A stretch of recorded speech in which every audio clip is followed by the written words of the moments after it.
Opinião e notícia, cotidiano, saúde, comportamento, economia e a rotina nossa do dia a dia. Direitos, lutas, as relações de trabalho. O podcast da Contraficute está no ar. Olá, você que nos acompanha aqui nos canais de comunicação da Contraficute. O nosso Contraficast está de volta, está no ar e hoje para falar sobre um tema que ganhou repercussão na mídia nessa semana, no meio político, no meio econômico do país, um assunto muito comentado, inclusive na categoria bancária. A categoria bancária fez uma mobilização a respeito desse tema, que é a taxa de juros praticada no Brasil pelo Banco Central atualmente. O patamar dessa taxa de juros, a Selic, a famosa Selic, está em 13,75%. E a gente vai ter aqui a presença nesse Contraficast do Gustavo Cavarzan, que é economista do Diese, para esmiuçar um pouco esse assunto, né? Saber o que representa essa taxa, o que traz de prejuízo para o país, o que traz de prejuízo para nós trabalhadores. Gustavo, obrigado pela participação. Eu já começo perguntando para você exatamente isso. Para quem é trabalhador, não está muito antenado nessa questão do que representa a taxa de juros. Como é que eu posso sentir que a taxa de juros, nesse patamar alto, é o mais alto do mundo, de 13,75%, como é que eu posso sentir que isso interfere no meu orçamento, na minha economia particular? Como é que isso me afeta, Gustavo? Vamos lá, André. Então, assim, quando o Banco Central ele sobe a taxa Selic, a taxa básica de juros, ela percorre alguns caminhos, né, até ela chegar na vida das pessoas, vamos dizer assim, no nosso dia a dia, né. O objetivo do Banco Central ao fazer isso é tentar esfriar a economia, né, aumentar o desemprego, diminuir a renda e, com isso, supostamente, conter a inflação. Então, o que acontece? Quando ele aumenta essa taxa de juros, essa taxa básica de juros, a gente tem uma espécie de um efeito em cadeia, né? Essa taxa ela serve de referência para todas as outras taxas de juros da economia. Então, a taxa que o banco cobra para dar um empréstimo, por exemplo, para as pessoas, também sobe, a taxa do cartão de crédito sobe, a taxa do crédito pessoal sobe. Então, as pessoas ficam... É mais difícil, né, de pegar crédito, portanto, é mais difícil de consumir. Isso no caso das famílias. No caso das empresas, é a mesma coisa. Uma empresa, se ela está cogitando, por exemplo, abrir uma nova unidade, abrir uma loja, abrir uma fábrica, ela vai pensar duas vezes. Ela vai falar, olha, vale mais a pena eu pegar esse meu dinheiro e investir na dívida pública, comprar um título do governo que vai me render essa taxa Selic, que é tão alta, como você comentou, do que ter todo o trabalho de contratar pessoas, abrir uma loja, etc. Então você acaba reduzindo emprego, reduzindo renda, encarecendo o crédito, então trazendo a economia para baixo, né? Através desses canais todos que a população é afetada com esse aumento dos juros. Ok, agora, então, assim, só para a gente poder entender, resumir, o Banco Central mantém a taxa alta para, teoricamente, conter a inflação, mas, por outro lado, ela gera rentistas, né? Pessoas que preferem não produzir e sim investir para ter um retorno do capital. Isso gera recessão, Gustavo?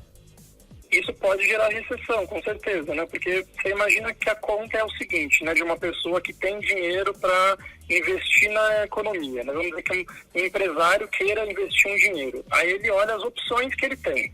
E aí tem uma opção ali que não tem risco nenhum, que ele precisa só ir lá e comprar um papel, né? Que representa a dívida do governo, e que esse simples ato garante para ele um retorno de 13,75% em termos nominais, que dá 8% em termos reais, né? Ou seja, já descontado a inflação.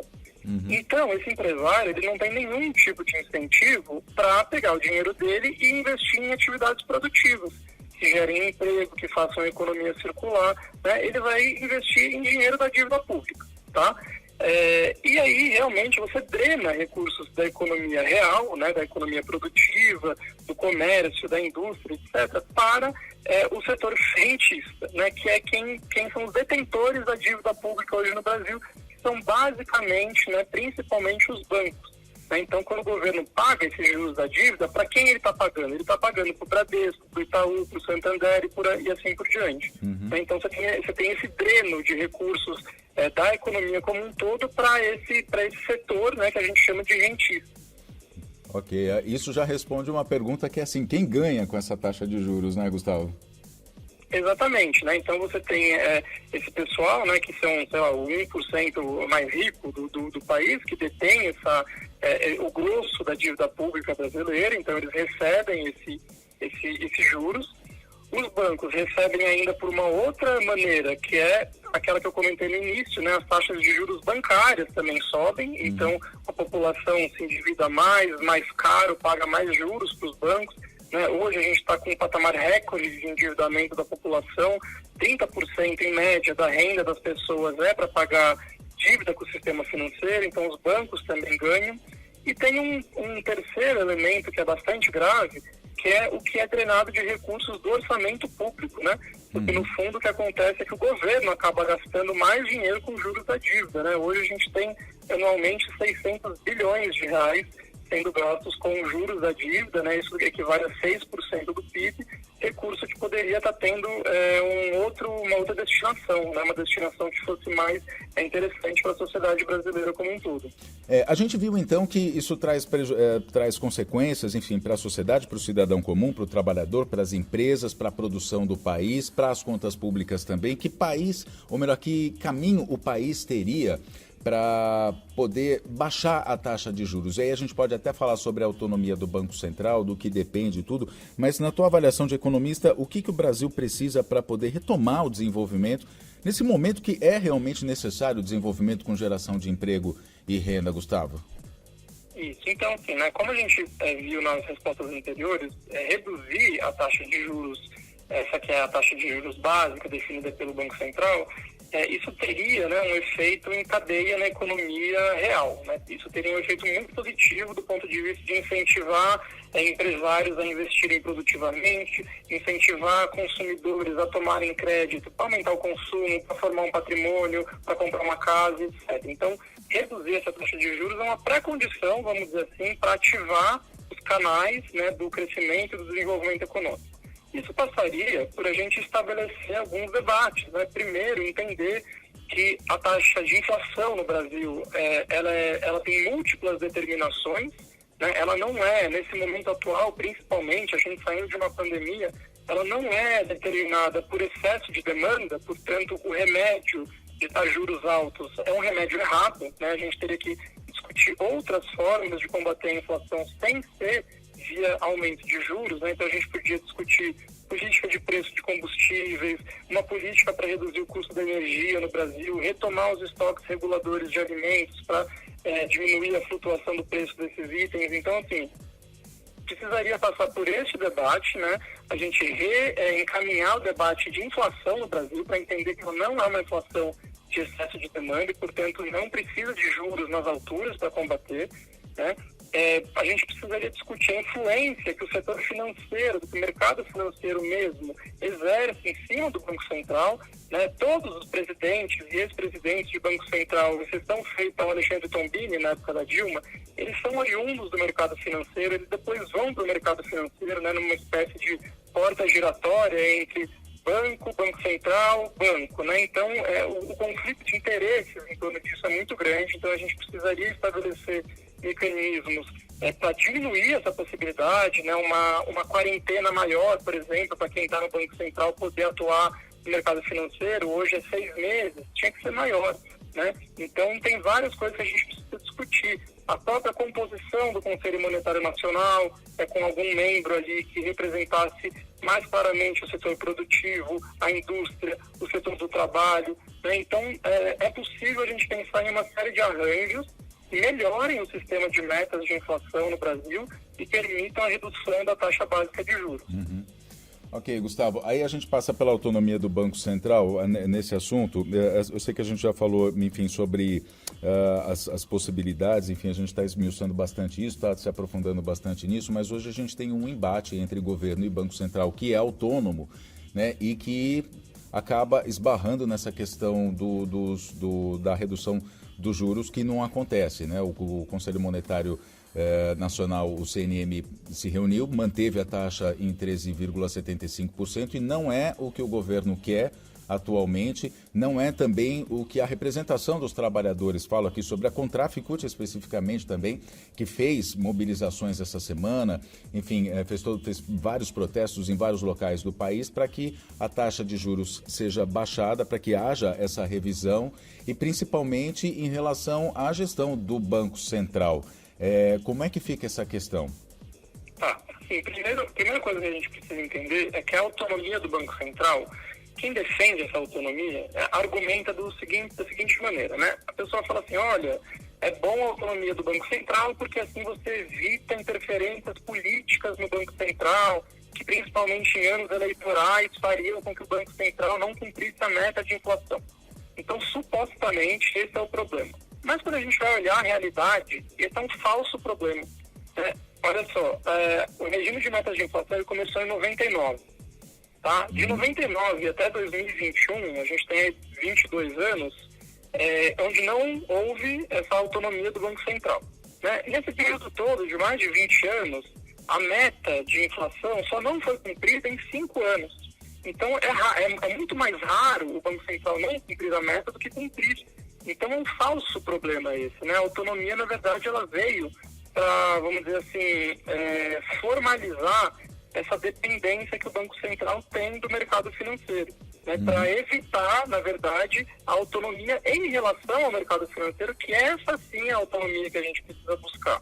Né? O Banco Central, quando ele define a taxa de juros, ele solta uma ata, né, explicando os motivos daquela decisão, tal. Quase sempre nessa ata vem lá escrito, olha, a gente aumentou os juros porque a expectativa da pesquisa Focus é de alta na inflação. Essa pesquisa Focus é uma pesquisa feita pelos bancos, né, os departamentos econômicos de bancos. Então, na verdade, o problema é esse. E pior, né, olha só, a gente tem um governo eleito pela população, num processo democrático, né, de votação popular, que elegeu um determinado projeto de país. Este projeto de país passa pela política econômica, pela política fiscal e pela política monetária, né, que tem uma série de impactos na vida da população. Então, não é possível que a gente pegue essa política monetária e fale, não, isso daqui é assunto a ser resolvido aqui a portas fechadas por pessoas técnicas sem influência política, porque isso também não existe. Né? A economia é uma ciência social e a técnica na economia ela não é, vamos dizer assim, consensual. Né? O que eu acho que é um remédio para a inflação é diferente do que um outro economista vai achar, e tem várias possibilidades teóricas. Né? Então, a gente precisa entender. E, primeiro, a autonomia do Banco Central ela veio para responder um falso problema, um problema que não existe historicamente no Brasil, de descumprimento da meta pelo Banco Central. E segundo, que ela não resolve os reais problemas da política monetária brasileira e os motivos pelos quais a taxa de juros é tão elevada no país.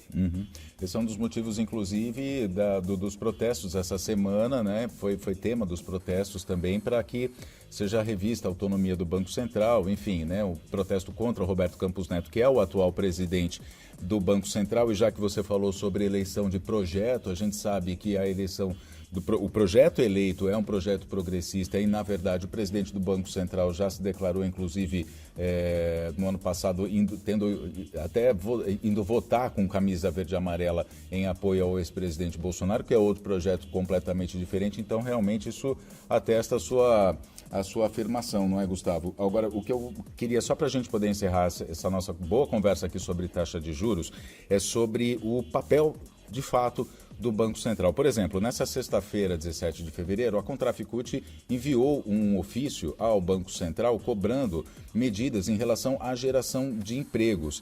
E isso é oficial, inclusive, como atribuição do Banco Central também cuidar dessa parte. É isso mesmo? Qual é a atribuição no país do Banco Central? Onde é que o Banco Central tem que atuar para além da política monetária, Gustavo? Então, né, olha só, a mesma lei, né, para a gente ver como uma coisa é maluca, a mesma lei que definiu a autonomia do Banco Central em 2021, né, que é a Lei Complementar 179 de 2021, no parágrafo 1º dessa lei está lá escrito quais são as atribuições do Banco Central. E essa lei define 4 atribuições do Banco Central.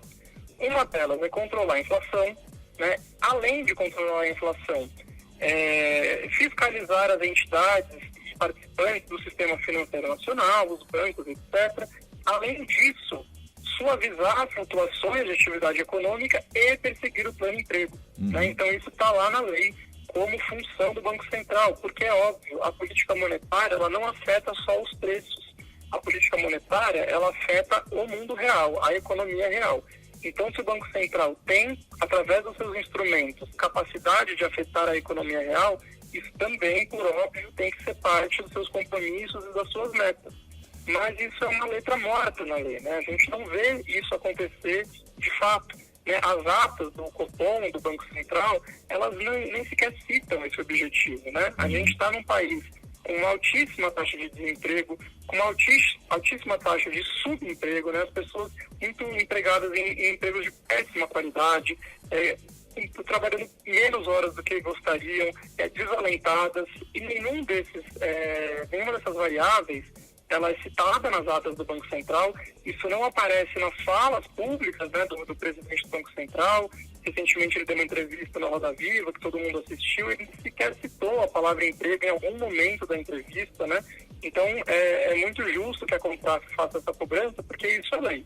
A gente está fazendo, o que a gente está fazendo é exigir que o Banco Central cumpra o seu papel, e não é aquilo que a gente acha que deveria ser o seu papel, é o seu papel definido em lei. Muito bem, Gustavo, então acho que para finalizar, de fato, né, é importante que a sociedade mantenha consciência, tenha ciência, na verdade, do que representa essa taxa de juros na vida delas. É importante estar antenado nisso, né, Gustavo? Legal. Eu acho que assim, para finalizar, é importante, eu acho que foi importante o que aconteceu na última semana, esse embate em torno desse tema, porque acho que as pessoas precisam se apropriar mais desse tema, né? A política monetária, o Banco Central, taxa de juros, sempre foi tratada no Brasil como um tema muito técnico, vamos dizer assim, que as pessoas não têm condição de dar opinião, e isso não é verdade.